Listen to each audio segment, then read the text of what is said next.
por los medios de los SRT, por Canal 10, por Radio Universidad, por la 102.3 y todas las multiplataformas de los SRT. Pero bueno, obviamente esta es una semana de clima electoral y hay que seguir hablando de las elecciones. Eduardo, ¿te había quedado algo pendiente del bloque? Te veía con ganas de hablar. Seguro que siempre hay cosas pendientes en una etapa previa, ¿sí? o a pocos días de una elección.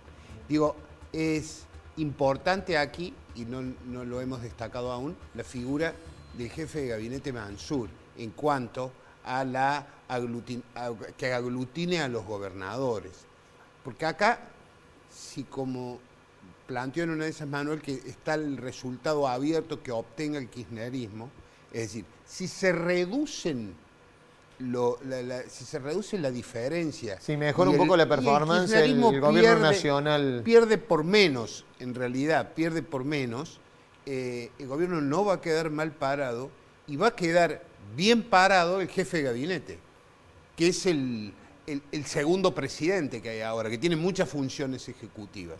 Y ahí hay que seguir de cerca Mansur, y ellos hablaban de los viajes de Mansur, porque Mansur, digo esto porque si le va bien, es un hombre que lo quiere a Córdoba y al gobernador Schiaretti adentro del esquema. Y un hombre que puede ser un lazo muy válido para achicar las diferencias y acercar posiciones. Bueno, pero no acercó muchas posiciones Mansur cuando vino a Córdoba. No, pero no le pegó, ¿viste? Pero nunca le pegó a Schiaretti. Él dijo, no venimos a pelearnos con nadie, menos con el Schiaretti. Menos con quien siempre, históricamente, tuvo una buena relación. Entonces, hay que tener, y por ahí tiene, por ejemplo, uno de los hombres del entorno inmediato del gobernador Schiaretti, y esto lo puede certificar Julián, como es Oscar González. Oscar González es un hombre de íntima relación con Juan Mansur.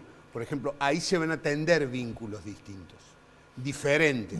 Y a mí me parece, esto es olfato de veterano periodista, que muchas de estas cosas que se están diciendo son fuegos de artificio durante la campaña electoral que después se van a ir aplacando con el correr del tiempo. Vos lo vas más cercano a algunas figuras del actual gobierno nacional que a las figuras de Cambiemos. Sí, no, Schiaretti por los chicos y ellos también, por supuesto, van a coincidir. Schiaretti es un el ADN peronista de Schiaretti no le va a permitir irse, a lo mejor me estoy equivocando, pero no le va a permitir abandonar el peronismo para subirse al marco del macrismo. Creo lo mismo. Schiaretti es un peronista, así se define, incluso ha sido esquivo a todos los halagos de Mauricio Macri en esta última etapa electoral.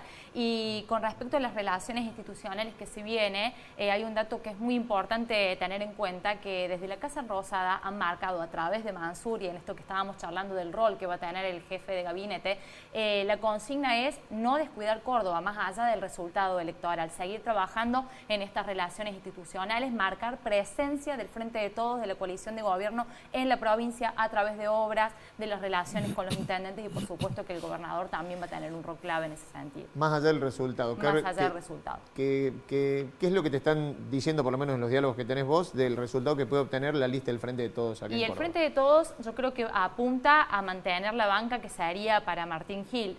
Es más, están pensando en realidad ya más allá de este proceso electoral, sino de lo que se sigue, ¿no? De el kirchnerismo, el Frente de Todos, todavía, por lo menos las nuevas generaciones, me refiero a Gabriela Esteves, a Pablo Carro, a Martín Gil, tienen un discurso de integración al peronismo de Córdoba. Ellos no se ven afuera de este espacio, y las elecciones que se pasaron en el PJ provincial recién para el año que viene pueden ser también una clave de si puede haber una articulación de cara al 23.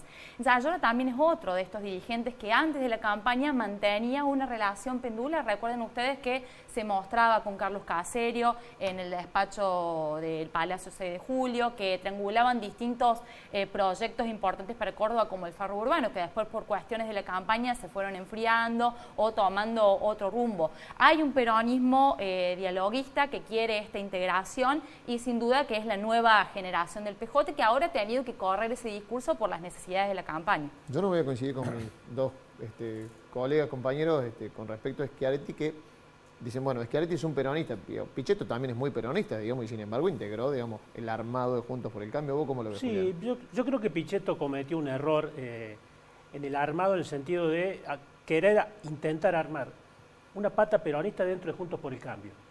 Que hay muchos dirigentes peronistas dentro de Juntos por el Sí, Cambio pero me también, parece ¿no? que tiene mucha limitación ese armado de una pata peronista dentro de Juntos por el Cambio, con el radicalismo, además un radicalismo fortalecido. Yo la verdad tampoco lo veo a Schiaretti en ese esquema, a no ser que se dé alguna situación extraordinaria, de crisis profunda, de que Cristina Fernández tenga más poder que ahora. No veo ese escenario de que Schiaretti se sume a Juntos por el Cambio, sí lo veo trabajando a nivel nacional, fortaleciendo el peronismo sin el cristinismo. Ese me parece que es el objetivo del gobernador de Córdoba.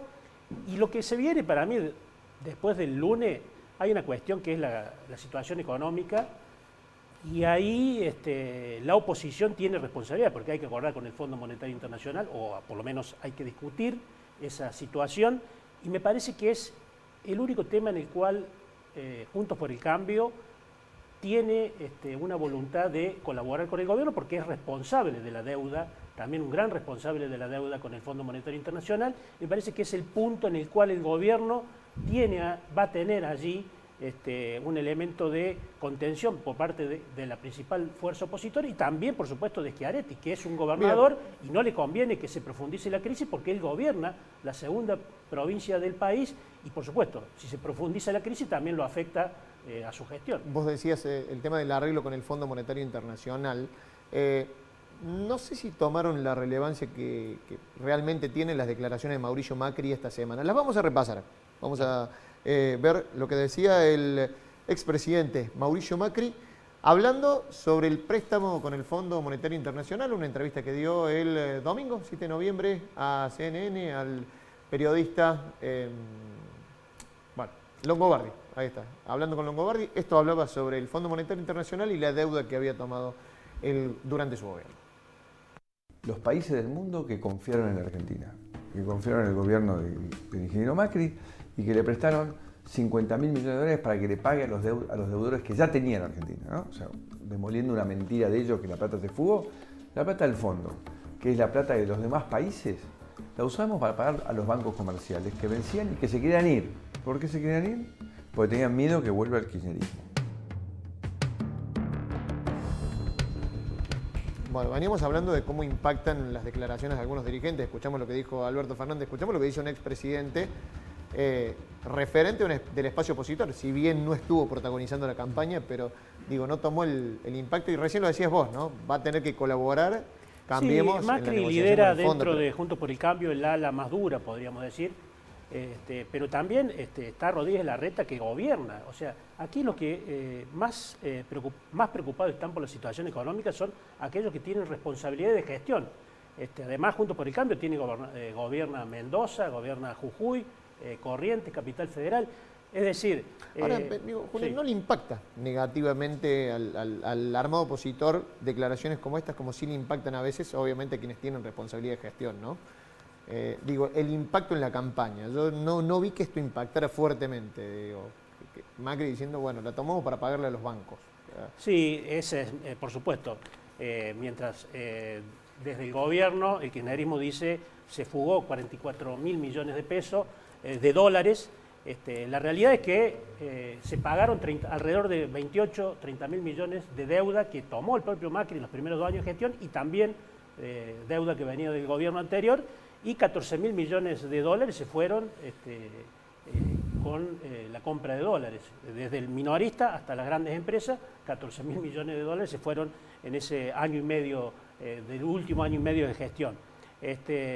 Yo creo que Macri es el expresidente, pero en la oposición está no dividida, sino que hay otros referentes, y me parece que la gente o la sociedad, incluso el círculo rojo y el círculo rojo de la política, apunta más a ver lo que piensa Rodríguez Larreta que el expresidente, porque es un hombre que tiene, me parece que es el próximo dirigente sí, que le lleva una ventaja al resto de los candidatos de la oposición que aspiran a ser candidatos presidenciales y, por supuesto, si Rodríguez Larreta hubiera dicho eso, tal vez hubiera tenido mayor impacto. Lo del expresidente me parece que lo toman con pinzas. Manuel, te veía con ganas de hablar recién. No, yo quería relativizar un poco el impacto que las declaraciones cruzadas de los dirigentes puede llegar a tener a futuro. Es como estamos haciendo un juego también. Sí, ¿no? sí, pero me gustaría señalar, claro. Me gustaría salir de la cubierta e ir a la sala de máquinas. A ver.